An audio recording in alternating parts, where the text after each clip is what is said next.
Coming up on the DLS Stars podcast on a Tuesday, we're talking coaching some more. Why? Because it's top of mind. GM Jim Nill said some stuff yesterday. We got to talk about it. Lots going on today. And did Rod Brindamore clear the air about Mikko Rantanen? Coming up on the DLS Stars podcast.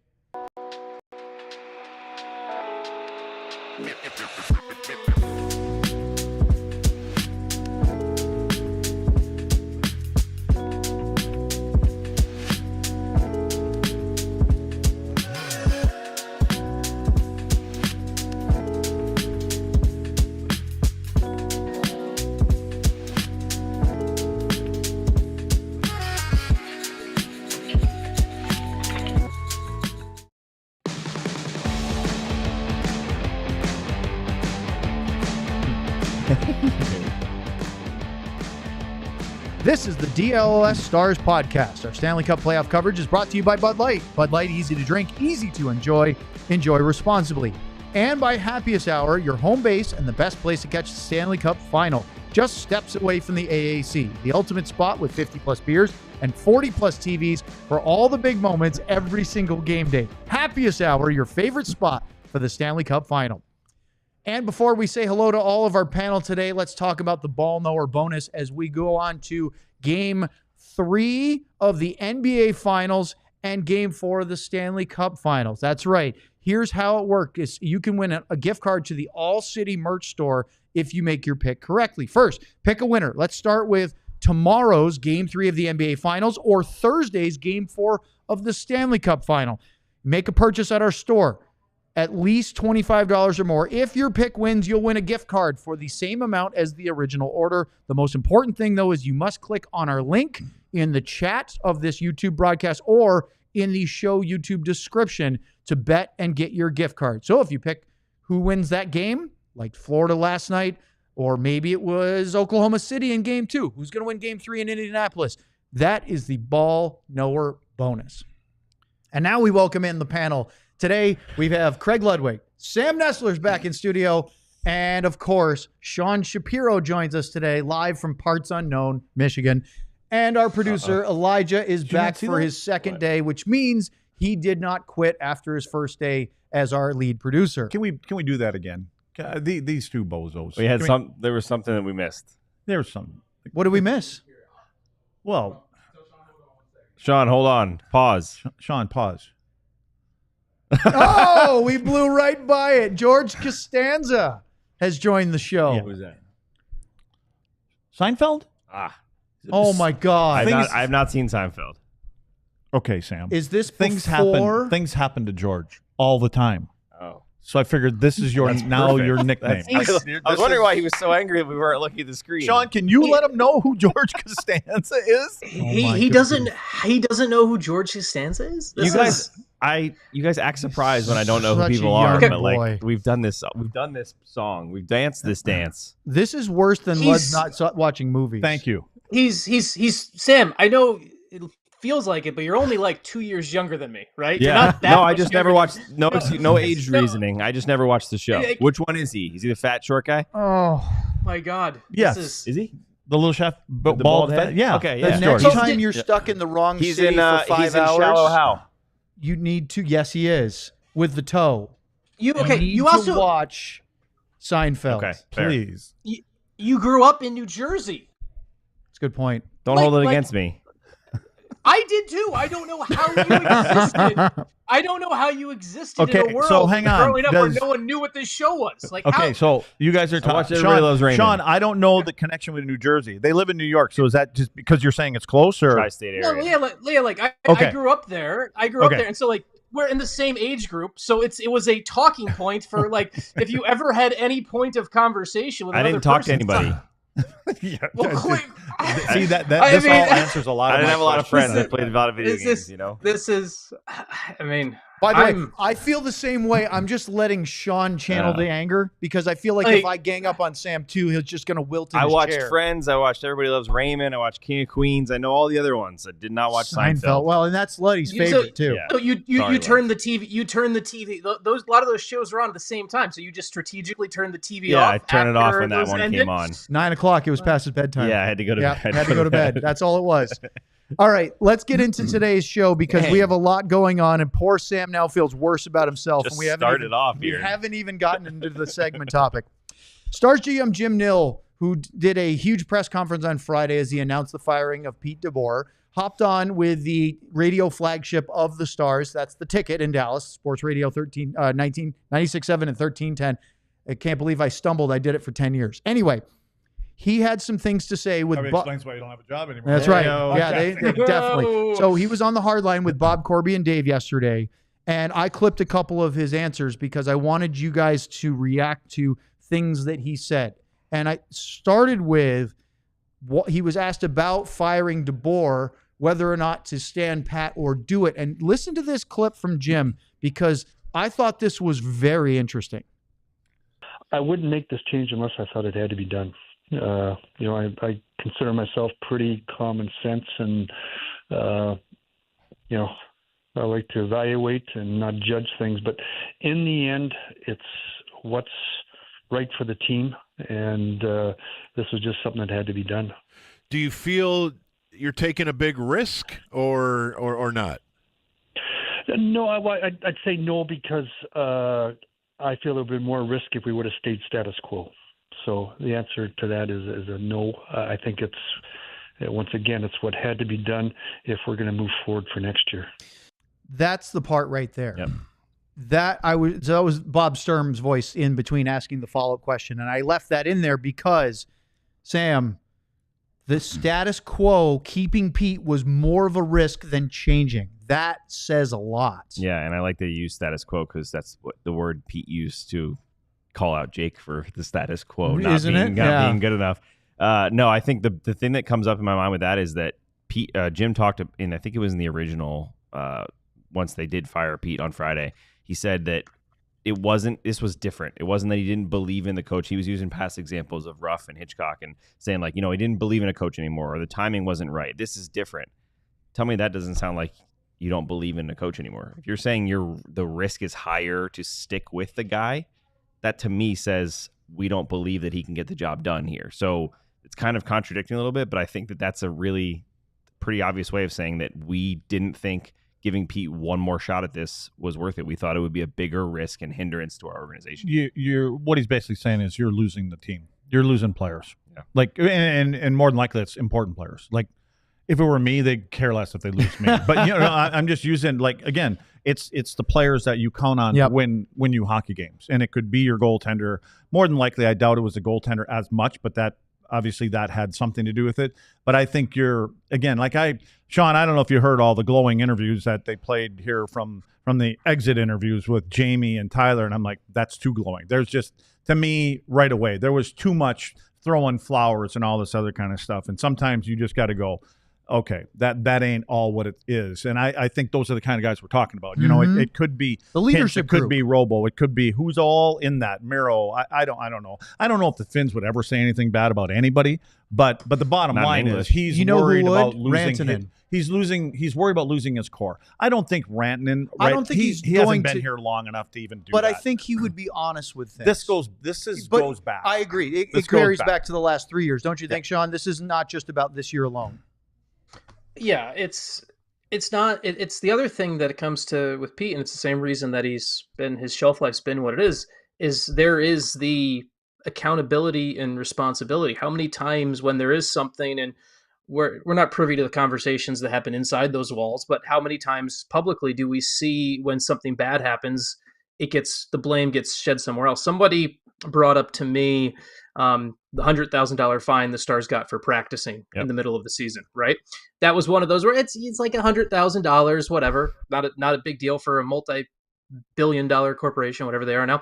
And but when it all happened, it was something where Pete never had the moment of we effed up. We effed up. Shouldn't have done that. It was always, I don't know about that. It was always he was always on the defense and never owned up to the mistake of it. And you kind of, it's obviously, as Lud said, we get the best version of people at exit interviews, the public-facing exit interviews. We get the best version. We get the performance. We also get on the other side. I've had a lot of people give me their other stories behind the scenes within the last 48 hours or so. And it's kind of funny where you're like, okay, I'm not sure which are these of you now feel free to pile on because a guy's been fired or not. But that's kind of the vibe of it, where when it came to a sport where we talk all about accountability and asking people to own up for their things, Jim was basically was scared that the team would look up at a coach who was not taking his own accountability and say, okay, why do I have to show any? And that to me is where the risk comes in, of when you start to lose accountability in a room, and Luds can talk about more of this than I can. When you lose accountability from the top, you lose it everywhere. And that's when things could go really bad. Yeah. What I guess the thing that's puzzling for me is, like, we've heard, when it comes out, he's been in some place for 3 years, he's been in another place for 3 years, and then he was there for 4 years. Like, doesn't that kind of, don't you see that coming when you interview guys? You see a trend there for sure. I'm just saying, like, now that you've been down the road and he's been doing this for 15, 20, I don't even know how long he's been coaching, but why do you keep interviewing? But why do you keep interviewing guys like this? Oh, maybe the belief was to win. They change. Well, so you're just looking for, we got a team that we can, we're going to win in the next 2 years. Mode in 2022. I get that. I guess that's. But don't you think that also played a factor in Jim Nill's ultimate decision? Is this pattern in history of things running stale? Maybe, I'm sure he's got a shelf life of what, 3.2 years or something like this. So do you think? I'm sure that Jim, and he's looking at all these different factors, and one of them was maybe it's just time. Well, I don't know. I just think that when I think Jim is he appears to be the kind of guy that's giving guys chances. I'm going to stick with you. I mean, he does the right thing by people all the time. I just think that it was too much. I think there was where there's smoke, there's fire, right? And there was flames coming out of the smoke. And so when you put it all on top of it, and I'm sure he has his people that he talks to, right? It's not just his decision. He goes to other, whether it's assistant GMs, whoever, and just said, listen, where are we with this? And do you guys agree? At the end of the day, yes, it's his decision. And I think that it was just too much. And I think that, again, I say it, if the core is starting to kind of veer in a different direction, now the inmates are starting to run the asylum, so to speak, and you don't know if they're headed in the right direction. And where is their give a meter? You know what I mean? Sam, goes back to his worried risk of status quo. Yeah, no, for sure. And that's what I wondered. A bunch of people said as soon as this ended, he's got 1 year left. Give him another shot at this thing. But as we talked about, we don't know what this window is, right? If you look at the team, this team should be good for a long time. However, Tyler Seguin said it perfectly after whatever game that was when he said, we're lucky and excited to have been to the Western Conference Final 3 times. You don't normally get there 4, 5, 6 times. You have to take advantage of it. And I think you can't have the mindset, especially with this team who Ludz just said that give a whatever meter and all that. You can't just say, we're going to give Pete one last go. John's not here. I might be able to say it. Let's see if he can do it. You'll get in trouble anyway. I think that's the key there with the status quo. All right. We have a bunch more to get to. Is that good? Why, if you keep getting to the third round, is that okay? Like, clearly not. No, but that's my point. Is like if we're getting to the third round, that's not finishing the job. It's not here's but what, it's not the ultimate. You heard Jim say on this interview. I didn't clip this part, but he said our job was to win at all costs. And that's something that comes from the top, because one of the things that Pete DeBoer was really successful at, this is a changing of the goalpost for the Stars of what is expected. Jim Nill has told me before, each year in the NHL, you basically have 8 successful GMs. The GMs who win a round because therefore they've gotten their team into the final 8, meaning you have a 1 in 8 chance of winning the whole thing in theory. And then you also have gotten your owner 2 rounds of playoff revenue. Think about it. Like, if I do the rough math on the top of my head, you're making roughly the last 3 years, Pete DeBoer getting the Stars to 3 straight Western Conference final. Typical revenue from a playoff game right now is around $4 million per game. About 10 home playoff games. Yep. Like Pete DeBoer made 40 times 100. So Pete DeBoer playoff success made about $120 million in Tom Ghilardi's pocket the last 3 years. That's great. He's got $120 million. If I did my math right, at $4 million per game, roughly 10 home playoff four games. Times 3, yeah. So that's why it's really easy. People are like, $120 million. Yeah. People are like, well, pay Pete $4 million to go away. I mean, they made the money they make the money back from paying Pete to go away in 2 home games in the regular season. Yeah. So the goal changed. Tom Ghilardi's ownership and perspective. Obviously, you always say you want to win the Stanley Cup, but the bigger one is always we want to be a contender and we want to make money. And it changed. The final goal changed from we want to make money and be a contender to, we now need to be in that final series, and we need to be calling silversmiths and booking floods so Luds can be joining teams in parades. And and so when that changed, when those goalposts changed from the top, that's when Jim Nill got more bold. And we've seen Jim do things this year that Jim Nill has never done in his MO. And that's what everything changed. So let's talk more about this next here on the DLLS Stars podcast. Hold on. No, he wasn't ready, Luds. I thought you pointed at me. I was so scared. I was panicking too. No, that was the hold on a second. It wasn't the point. You shouldn't let me make a point before that. I'm so used to you cutting me off mid-point. I let you talk, and then you ruined it. Didn't. Anywho, let's talk about Empire Today, and don't cut me off. Just like your favorite team needs a home ice advantage, your home needs a home floor advantage, and Empire Today can help you get it. Empire Today has flooring experts, dedicated flooring professionals who focus on flooring every single day. We've all been to those big box stores. You wander endless aisles. I was there today. I had to buy a garden hose. Then somehow you're hauling all these materials home, looking for an installer and coordinate everything yourself. Those big box stores might have a flooring department, but the person helping with the flooring might have been the guy that helped me find a garden hose today. You've been doing sinks yesterday, be stocking light bulbs tomorrow. So why is Empire Today your best bet for new flooring? They live and breathe flooring, and they will be with you every step of the way. It's a whole different ballgame. Their flooring experts bring the showroom right to your home, and we all talked about home ice advantage and home advantage there. So schedule a free in-home estimate today, because some things are just better at home. DLLS listeners can receive a $350 discount when using a promo code DLLS. Yes, you heard right, a $350 discount with code DLLS. Restrictions apply. Visit EmpireToday/DLLS for full details. Thank you, Sean. Let's talk about game time.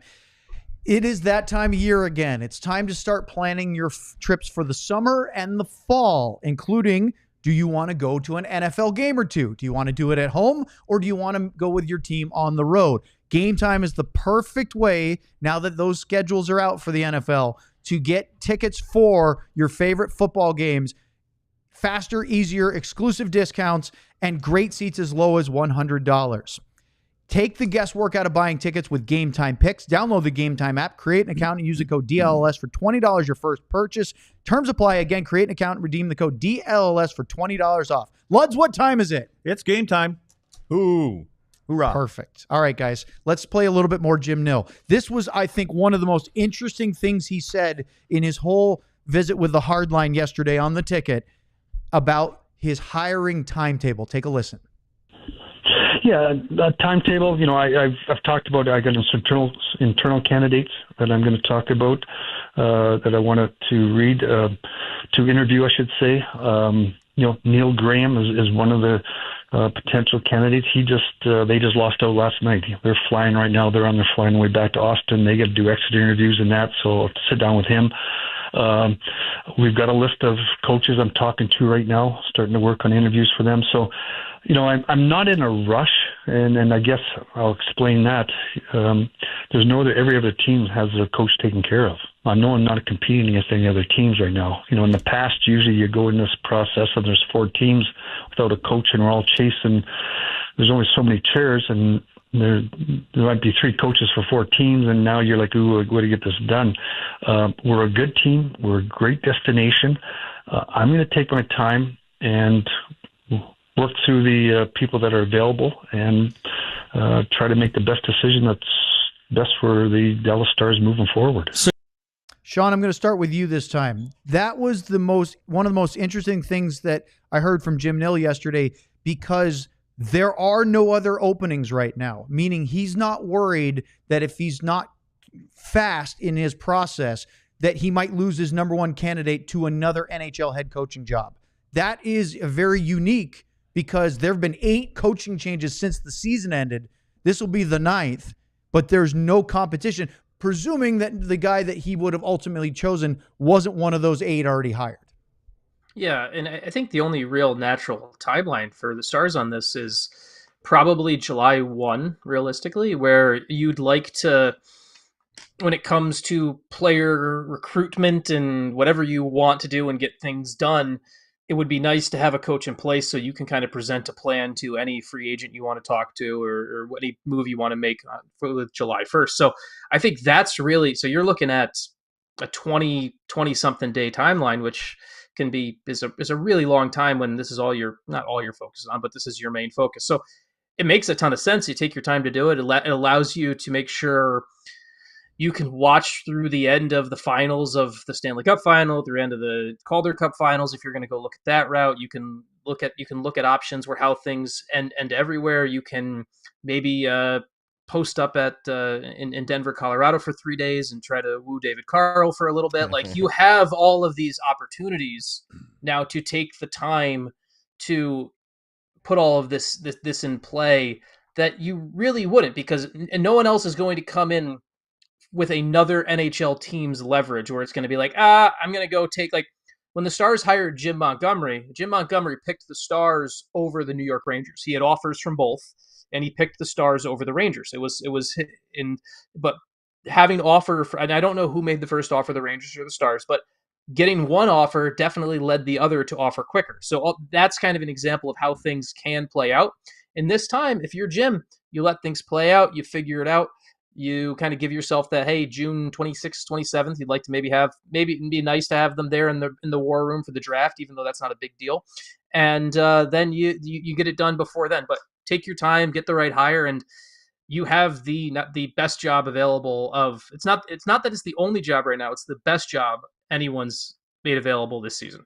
Luds, is 3 weeks. That's roughly the time between the firing. It's 3+ weeks and July 1st. Is that enough time to do a comprehensive search like Jim's talking about?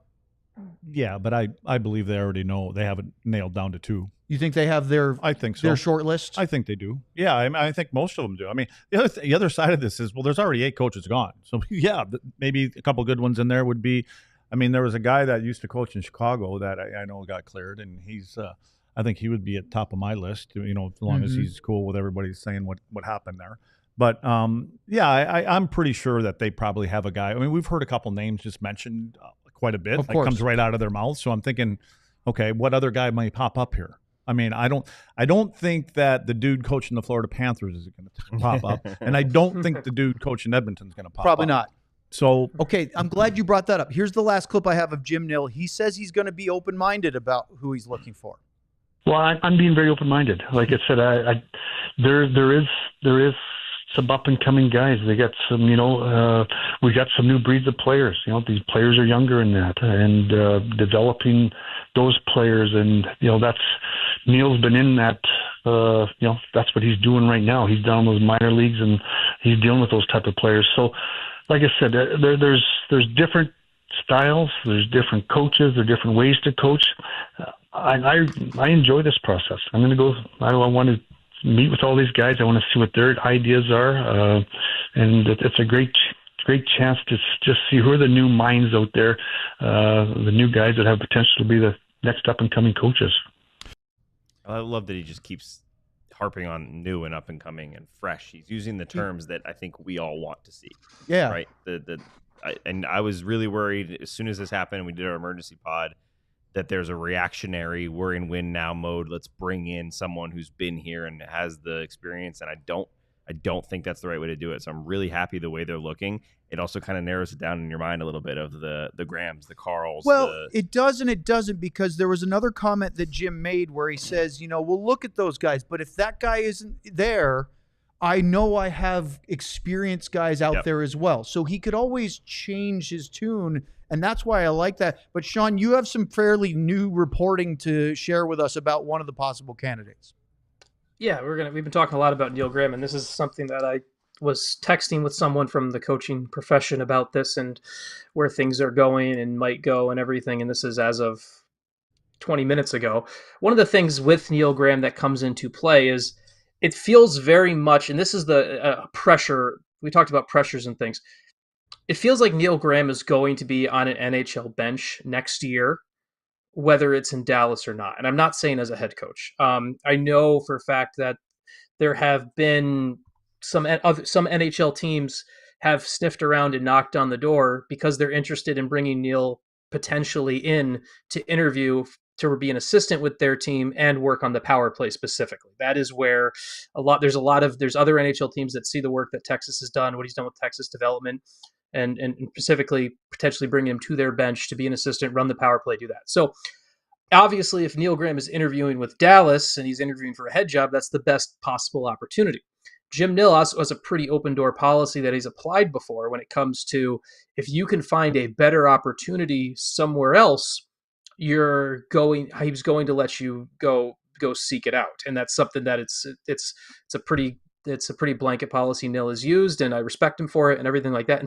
And the Capitals did that with Spencer Carberry, allowing him to leave Hershey to go to Toronto as an assistant, and then hired him back with the Caps. And so, yes, and that's the thing with when it comes to Neil Graham and how things are running there. If you are, I know that they said Steve Spots, all the assistants are returning, but I have such a hard time believing that. I just have such a hard time believing wood, Lud says. There's no. I mean, I don't. I'm not. That was I'm telling our producer. Find that button. He wants the Steve Spotter. That's what it was. Okay. He wants the laser eyes. If Neil Graham is not in Steve Spot's spot, wow, that was nice. He's trying to start Elijah up. He's working on it. It's new. To start next season, I would be. It would be kind of stunning. It would be stunning to me. I think so. Yeah. That's the big thing here when it comes to Neil, because I think he may have coached his last game for Texas. And Sean, when you talk about that, and I'm glad you mentioned Spotter. He's trying. Because now, if that's his forte, Graham's, what does happen to Spotter? Again, I thought these guys were all told that they're here this year. Oh, so everyone wins the press conference. Remember, everyone wins the press conference. I heard they were all coming back. So Pete was also safe 2 weeks ago. That's true. That's a great point, Sam. And I want to be clear on something, just because I saw it pop up in the comments. I'm not saying that they're promising Neil Graham the head coaching job because he's getting, but just saying I think Neil Graham will be coaching on an NHL bench, likely as an assistant next year. I don't. My gut says I think he's in Neil's career trajectory right now. Owen used the Carberry example, and that's probably the best comp. Actually, he's a guy who has had AHL and ECHL success. Probably needs a year or two as an NHL assistant, and then becomes a more legitimate NHL head coaching candidate. That's where I think Neil is in his career trajectory right now, and the Stars are going to try to figure that out. I mean, the other thing with Steve Spott is keep going. We're getting there. We're getting there. Chance. If they won't load. If they fire him, they owe him money for next year. If he quits, they don't owe him money. You can also always play the game out where you can tell people they have a job, and then you can just reassign them Office Space style to do something else. You could always try to do that and try to force them to quit. I've seen that in minors before, Luds. So here's a question. I guess there may be other people thinking it, because 8 other coaches have been hired. That's correct, right? Yep. 8, but since this is not counting McClellan and Monty during the season. What we're talking about with Neil Graham is everybody's saying he would be a good assistant coach, and nobody's hired him on any of those teams, but we're saying he would be a head coach here. Why is he a good head coach here? Possibility. I never said that. No, I'm just saying. If he's talking about, just because he's in the organization, that's why you're saying why fans and people are talking about it in general. Yeah, right. He's already here. Right. I don't think anyone else necessarily sees him. I think Sean's exactly right. I think he is perfectly ready to be an assistant for a couple of years, and then he should be ready. So I think it's just the fact that he's here and there's an open spot. Okay, so Sean, if that's the case, and he would be a good assistant coach here, do you think that leads, or kind of we can maybe assume that Alain may have a head coaching title above his name if all these guys are here now? Do you think that Naz would be a guy that could be a head coach here? Is he not ready for that? I think he is ready. I think he's someone who, when Jim says internal candidate, I think that's the one that. No, I don't know if anyone's asked Jim if he would interview. No, I didn't hear his name come up either. Yeah, no. so that's one to me where I would imagine he is going. We got it. There he is. There we go. Say his name again. Yeah, we've already moved on. Someone make the new Nazarene graphic go. We're gonna need a Naz one now until somebody else is chosen. I think he's going to get an interview. And but you would still need to hire another assistant then, right? If he was to become the head coach, and you were going to bring up Neil Graham, and in this world where Steve Spott Wait. There we go. Yes. Man. We're rolling. We're cooking. Is gone, then Neil Graham takes this spot, you still have another opening. So I think there's a couple different ways this could all play out. I think a lot of people get excited about someone in the organization and think like, oh, Neil Graham, he could be the head coach. I think fans and some other media people have run with it a little bit too much just because he's within the organization. When he's a deserving future NHL coach, I think there's the time there, but you don't want to jump too far ahead and put him in a place where it's unrealistic for success. Is there any concern? We got to go to. We do. Okay. I want to hear this question, but we'll do that next year on the DLS Stars podcast. This is how you do it, Sean. Started by two college friends, Saturday Neon makes officially licensed collegiate logo LED neon signs perfect for your home, office, dorm room, the all-popular fan cave, or bar. Check out their new Essentials collection featuring almost 50 of the biggest schools across the country and counting for only $75. Check out their Texas, Texas Tech, A&M, Oklahoma, and Oklahoma State signs. Unlike traditional neons, like that one flashing in the background there, these LED signs won't break or shatter, but still give you that classic uniform glow that you know and love. Super easy to install using the provided hardware or with the 3M Commando SAM strips. Low voltage and the perfect gift for holiday seasons. Head over to SaturdayNeon.com and use code DLLS for 10% off your favorite sign.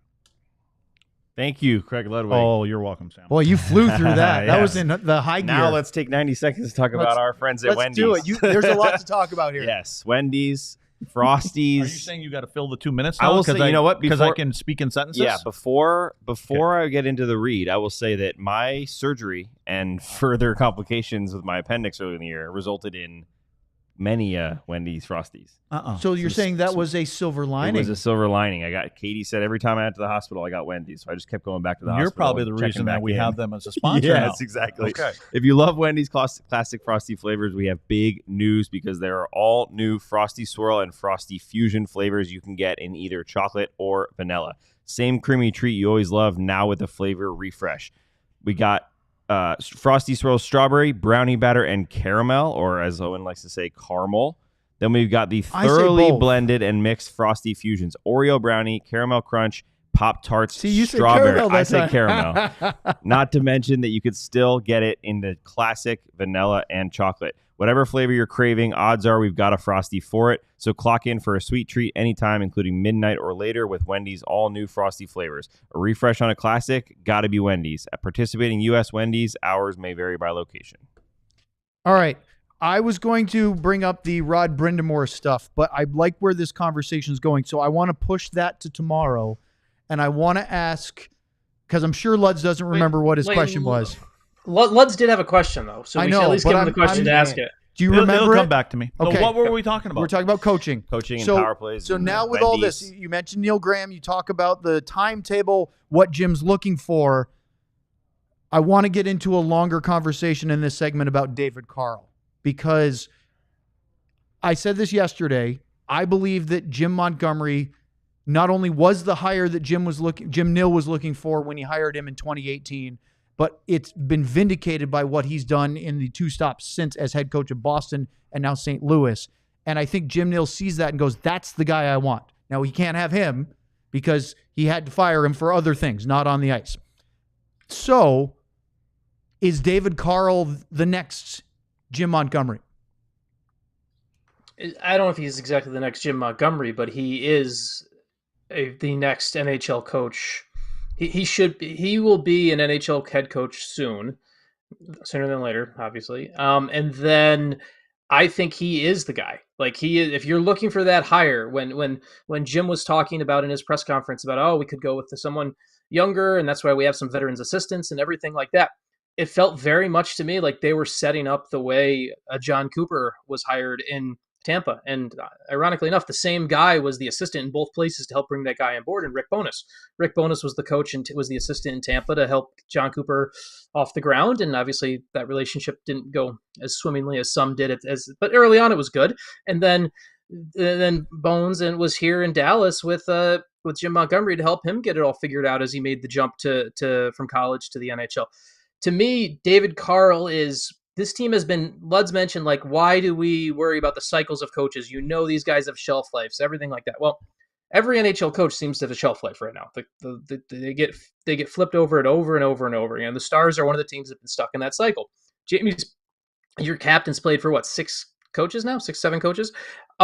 It's a spot where if you're able to kind of break that cycle, if you're able to bring and hire David Carl, a younger coach, someone who has had success, has won before, unlike some of the other younger coaches we've talked about, and someone who has been able to handle the biggest stages and adjust and make, and when teams throw something new at him, change and everything like that. So for me, David Carl is your dream hire. Now, it's a tough sell because you have to sell David Carl on the Stars. He's someone who here's the interesting thing. A lot of coaches play the game and they go and they push and they have their agent calling to get interviews and everything like that. David Carl doesn't have an agent.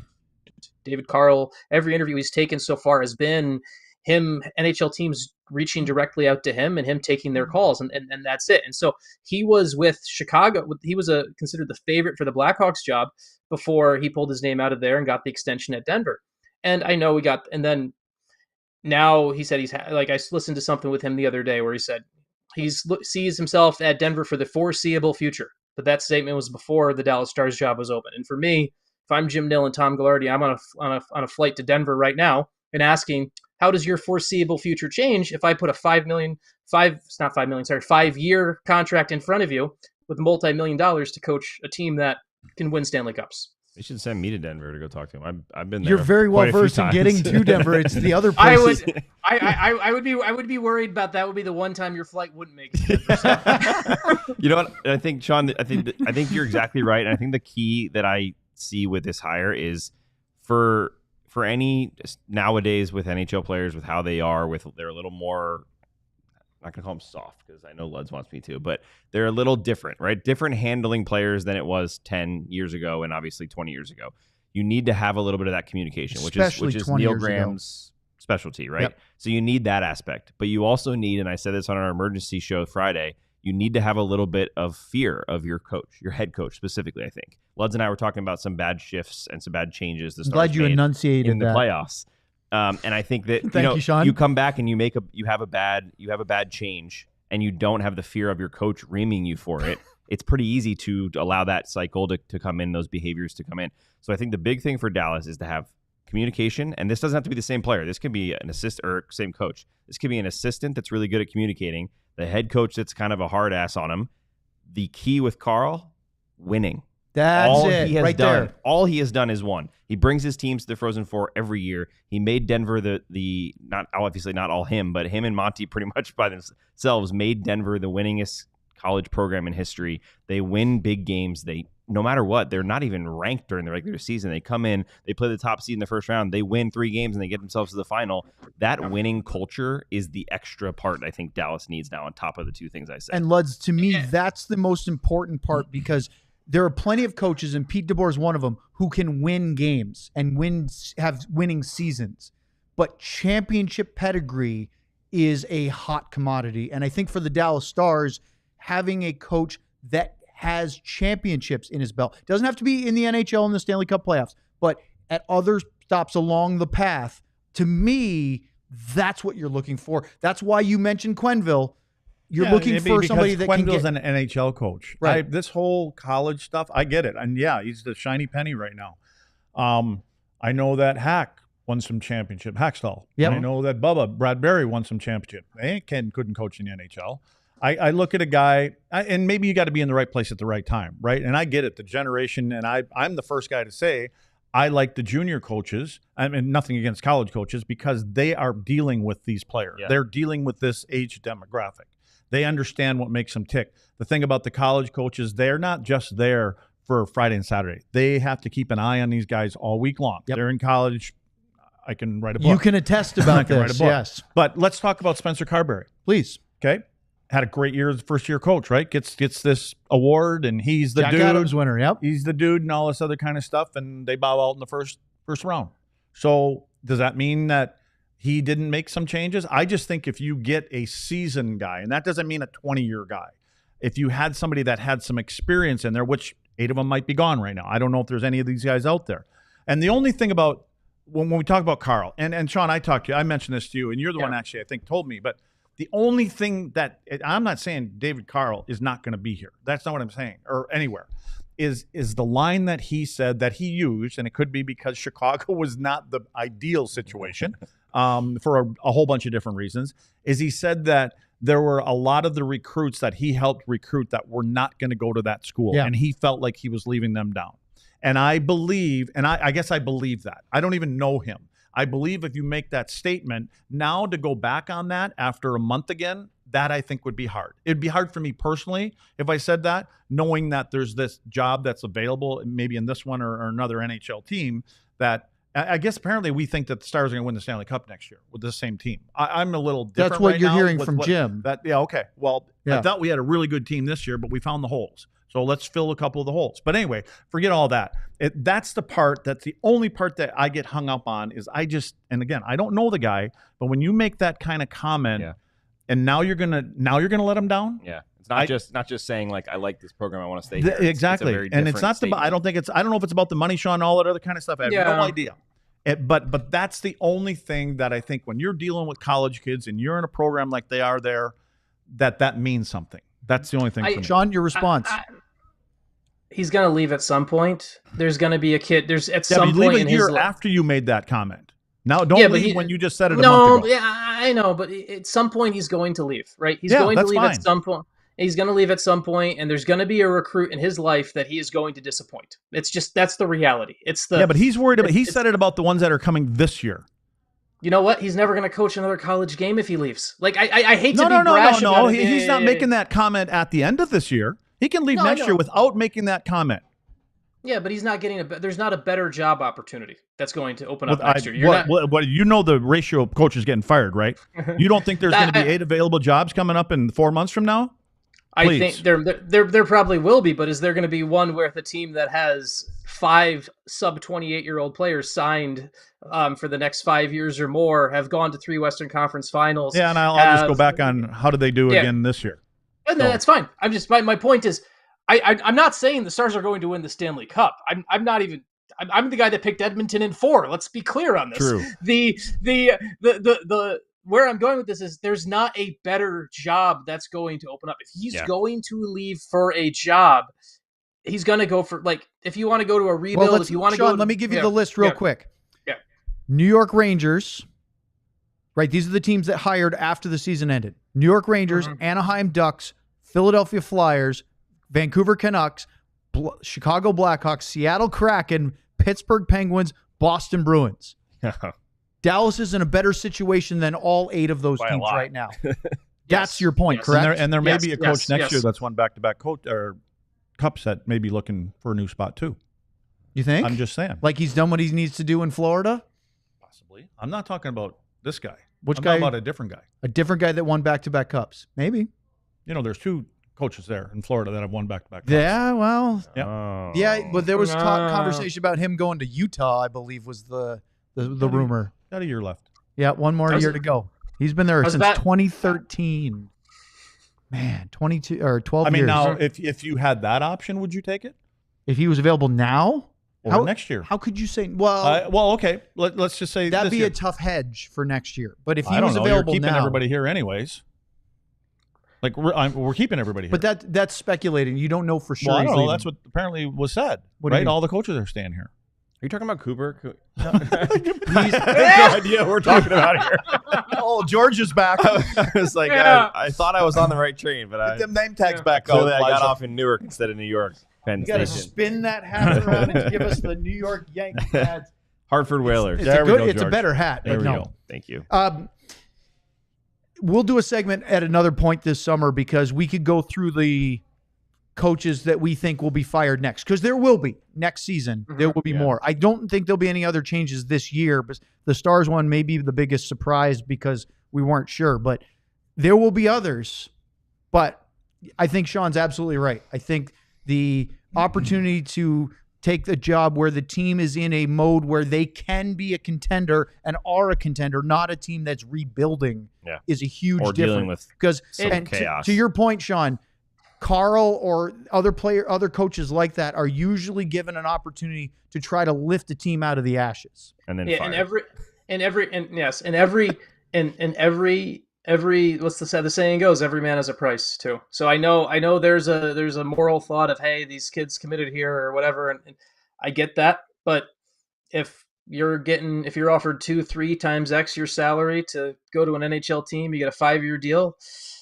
That's guaranteed money. Like, it's Sean, is Carl? I don't know. Does Carl have a specialty power play, penalty kill that he has expertise in? He just wins. Or is that's his specialty. He just wins. He just wins. I mean, when he was an assistant there, he worked a little bit more with with power play a little bit, but he's done everything with that team. And that team I was just curious because I was looking at my list of names that have been brought up around the league, and Graham, Ott, Golitzin, Carl, all power play guys. Yep. I was just thinking we were talking about Steve Spott. I just thought that was interesting. And that's also people believing Jim at his word that everyone's coming back. To go back to Lud's point, if the best coach is someone, so say it's Gerard Gallant, right? To go to a veteran option, right? Gerard Gallant, who is not a power play guy and really is a Gerard Gallant is actually a very similar. It's like Rick Bowness reskinned slightly differently in just his personality. Less hair. He puts a lot of not nearly as good hair. He puts a lot on his assistants to run things. And so if Gerard Gallant comes in and all of a sudden you're like, oh, well, like I think everyone keeps thinking it's going to be a power play guy or someone who's been offensive just because, well, that's what Pete and Steve Spott did, and we all assume Steve Spott's going to be gone too. So it must be that, and that's not the case at all. Jim's going to get the best. Can we bring somebody in that knows a little bit about the other end of the rink? All right, we got a break here, guys. Up next, we're going to talk about the Stanley Cup final and some other big news here on the DLS Stars podcast. But first, let's talk about being a DLLS diehard. We have a lot to get to. Let's start with the newsletter. DLS newsletter is a daily free feature that we would love for you to sign up for, and it doesn't cost you anything. That's why it's free. Go to the alldls.com website, scroll to the bottom of the main page, and you'll see a little white bar that says, put your email in. Do that, submit, and you will receive a team preferences email, and you can get daily DLS newsletters. It is a fantastic feature here on as part of our company. Let's talk about the Vegas trip. I know this cuts on us deep because the guy that left our show is getting a trip to Vegas. We're very happy with Elijah, by the way. And wait till he gets comfortable with our craziness. It'll be really, really something. But that Vegas trip, as you see on the screen, scan the QR code. That'll get you to the information about going to the Mandalay Bay Resort and Casino. The Cowboys are playing a Monday night game at Allegiant Stadium against the Las Vegas Raiders. So we're talking flight there, fun time in Sin City, meetups, the game, travel to and from. It doesn't have to be from DFW. All great options. If you're a DLS diehard, you get 20% off events. Another great feature of being a diehard is you get access to all the writing we have on our site, including Charlie O'Connor from the Philadelphia site, PHLY, just did a mock draft for the first round. All 32 teams. Of course, Dallas doesn't have a first round pick, but all 32 picks. And it's available for you on the alldls.com website if you are a diehard. And of course, don't forget about the shirts. How about the Finnish Mafia shirt? Right here, right there. What about the Ottinger shirt? What about the Wyatt Johnston 16-bit or the Mikko Rantanen finisher? What about the Jamie Benn captain shirt?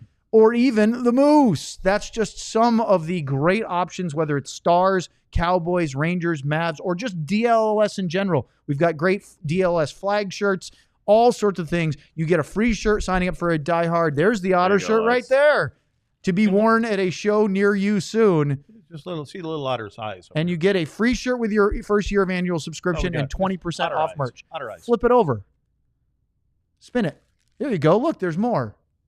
Well, I don't know. It's right on the fold, isn't it? Well, right in the crease. Okay.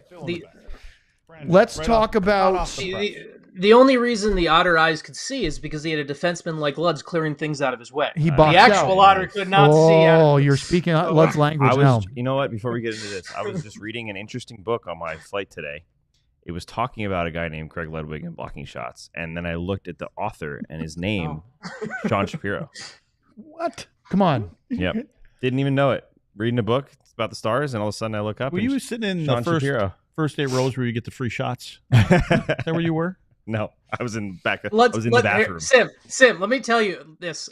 When we did the interview, when Luds and I did the interview for that chapter, we went out there and I'm at a bar. We're at a bar, and of course that's where we did the interview. And I was not able to drive home after that interview. So, well, that's not a surprise. That's part of it. That's part of it. Frequently a side effect or a main effect of hanging with Luds. So I had to have someone come pick me up after that interview. With Luds Sean, there's some dude around this town here involved, I think, with the Dallas Stars every once in a while.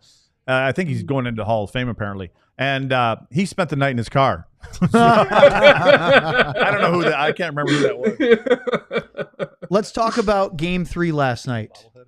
I have 3 items. There's the Calder Trophy winner was announced. We'll get to that. There was a major retirement, but before we do that, let's talk about last night's Game 3 between the Panthers and the Oilers. This was honestly, from a neutral looking for a good game, a bit of a disappointment because the first 2 games were so good. They were close. They were phenomenally entertaining hockey.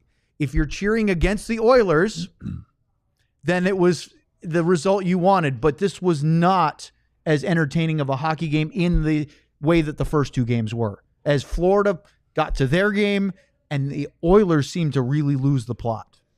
Well, they cracked, and it started with goaltender. Well, we've seen that before. I mean, the goalie, man, he was a little discombobulated. But, I was saying that, now, like, with the exception of one of these games, there's 2 days in between games, right? And so this, to me, if there was only if I wake up today and I'm Florida, I want that game to be tomorrow night. You want it to be tomorrow night. I want it to be tomorrow night. Now I think that my opinion, what should happen in Edmonton is last night after the game, I'd have told the players, listen, I want you guys to have a brunch or lunch, whatever you want to do, and you guys talk about the game tonight, and then we're going to have a team meal someplace. We're going to get a room, and we're going to have dinner tonight, nice dinner, and we're going to talk. The coaches and us will talk about it. And nothing negative, but let's just kind of get this. I think you have time to regroup, whereas – and the other thing is now it'll be interesting to see how Edmonton does respond, because part of why they've been good is they've been able to push back at certain times, certain places without crossing the line.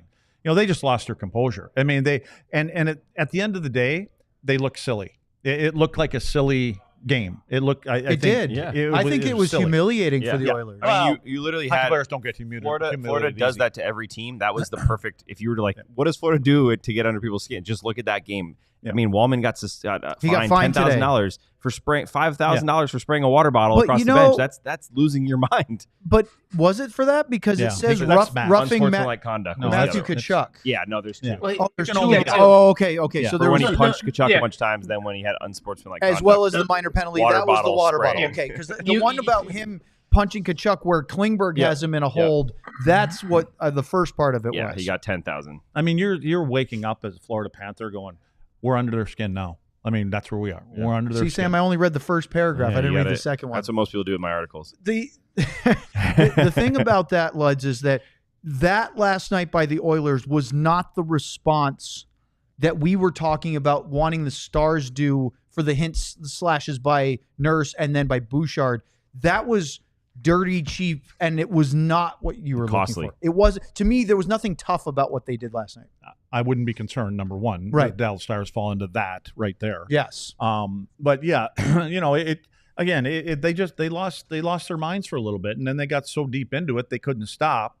And I just think it threw them all off track. And it'll be interesting to see how they regroup with everything going on. But really, at the end of the day, why? It's because they've been getting a steady diet of Brad Marchand, Bennett, at his best, Ekblad. I mean, they've got guys there that I wish had the makeup on this team. And we haven't even, I don't think, Sean, we've seen the best of Alexander Barkov in this series. Well, Connor's not scoring. That's his job. Right? Yeah, that's his job. But I think he's done a good job with that. Did you see, guys, the lack of shot attempts from Draisaitl, McDavid last night compared to the first 2 games? It was like almost night and day difference. Yeah, they're a good team. They're a good team, and honestly, the Edmonton Oilers that we've seen come through the playoffs, they had those guys that were able to push other teams out of the fight. Mm-hmm. Now there's a team that pushes a little bit harder. Yeah, and they don't get.